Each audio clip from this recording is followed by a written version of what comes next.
you have to definitely take heed and listen to those warnings. When you all say this, it's because you mean it, and things can go wrong.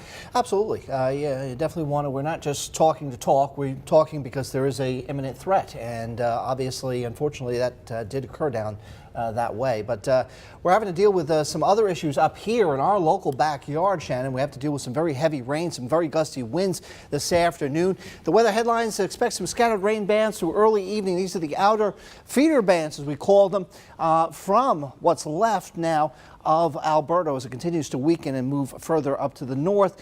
Tuesday, thunderstorms mainly west of I-95, and Wednesday through Friday, typical scattered afternoon thunder showers and storms will be in the forecast.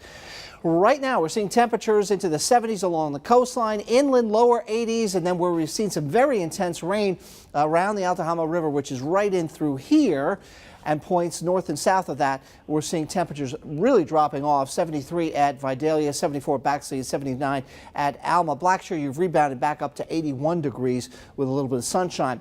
This is our Storm Tracker radar network. My eyes are focused on this particular cell, which was very intense coming out of Florida just about an hour or so ago. Not really as much lightning associated with it, but it's really been a wind maker as it continues to move across the area. Now, Highway 341 winds of 50 to 60 miles an hour were spotted and reported around the Odom area.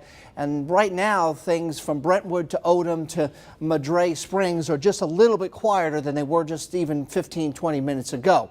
This is also a welcome sign, not seeing such a tight circulation of winds around the actual kind of center, if you want to call it, that of this particular cell as it moves to the north. There is still some lightning associated with it and will still have to be watched. As a matter of fact, storm impacts, even though it's low, there's still a possibility of seeing a spin-up tornado with some of these outer feeder bands, but gusty winds is a little bit higher priority, as well as some intense rains with these individual storm cells. And of course, rip currents between now and tomorrow afternoon will be very, very high as we continue to see some waves along our coastline with some of those stronger winds coming onshore from the outer bands of Alberto. Our futurecast shows you that by the time we get to 9 o'clock, yes, there's still some storms out there, potential for some storms out there, but they are staying south of I-16 for the most part and then weakening once we get to about 11 o'clock and midnight hour. And then after that, we see partly to mostly cloudy skies. We may have a couple of morning showers, and then we do it all over again. Not so severe tomorrow, but still some storms during the afternoon.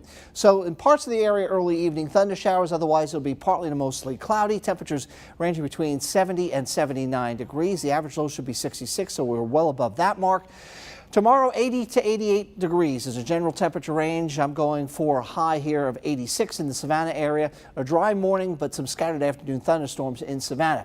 The 7-day forecast, not much change here. Same old situation on Tuesday, Wednesday, both days into the middle 80s. Afternoon thunder showers going to be around. I think the percentages, though, do start to drop off.